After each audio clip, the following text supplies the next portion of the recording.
اعوذ باللہ من الشیطان الرجیم، بسم اللہ الرحمن الرحیم۔ ناظرین کرام، آج جو ہم موضوع بیان کر رہے ہیں وہ ہے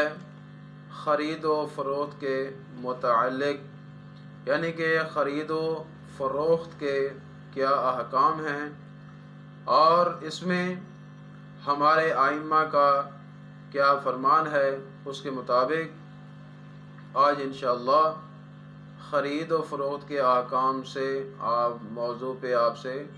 ویڈیو بیان کر رہے ہیں۔ ایک تاجر کے لیے مناسب ہے کہ خرید و فروخت کے سلسلے میں جن مسائل کا عموماً سامنا کرنا پڑتا ہے ان کے احکام سیکھ لے، بلکہ اگر مسائل نہ سیکھنے کی وجہ سے کسی واجب حکم کے ترک کرنے یا حرام کام کے مرتکب ہونے کا اندیشہ ہو تو مسائل سیکھنا لازم ہے۔ جس طرح کہ حضرت امام جعفر صادق علیہ السلام کا فرمان ہے کہ جو شخص خرید و فروخت کرنا چاہتا ہو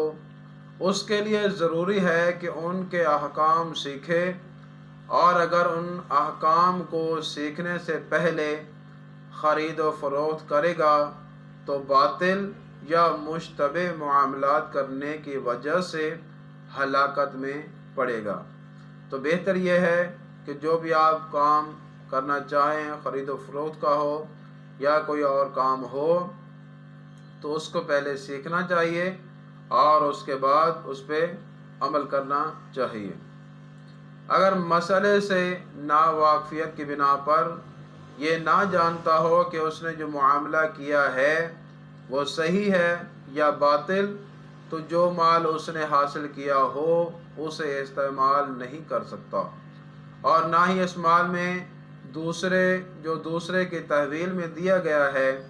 بلکہ اسے چاہیے کہ مسئلہ یاد کرے یا احتیاط پر عمل کرے، چاہے مصالحت کے ذریعے ہو، مگر یہ کہ اسے علم ہو جائے تو دوسرا فریق اس مال کو استعمال کرنے پر راضی ہے تو اس صورت میں استعمال کرنا جائز ہے، اگرچہ معاملہ باطل ہو۔ جس شخص کے پاس مال نہ ہو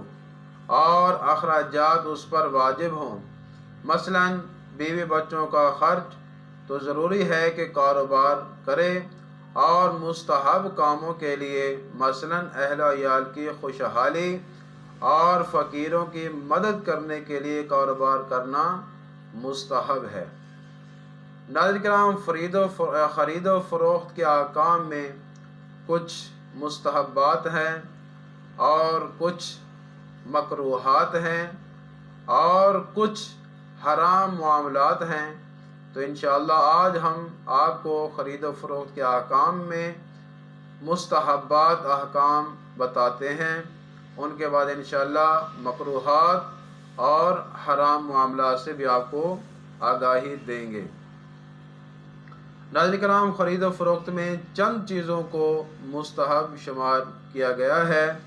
کہ سب سے پہلے ہے کہ فقر اور اس جیسی کیفیت کے سوا جنس کی قیمت میں خریداروں کے درمیان فرق نہ کرے، اور نمبر 2، دکان میں بیٹھتے وقت کلمہ شہادتین کہے اور سودا کے وقت تکبیر کہے، اور نمبر 3، جو چیز بیچ رہا ہو وہ کچھ زیادہ دے اور جو چیز خرید رہا ہو وہ کچھ کم لے، اور نمبر 4، اگر کوئی شخص سودا کرنے کے بعد پشیمان ہو کر اس چیز کو واپس کرنا چاہے تو دکاندار واپس لے لے۔ تو یہ ہیں مستحبات۔ تو آگے مکروہ معاملات ہوں گے اور حرام معاملات، تو انشاءاللہ اس کے ہم پارٹ 2 میں آپ کو وہ حرام معاملات اور مکروہ معاملات بتائیں گے۔ والسلام۔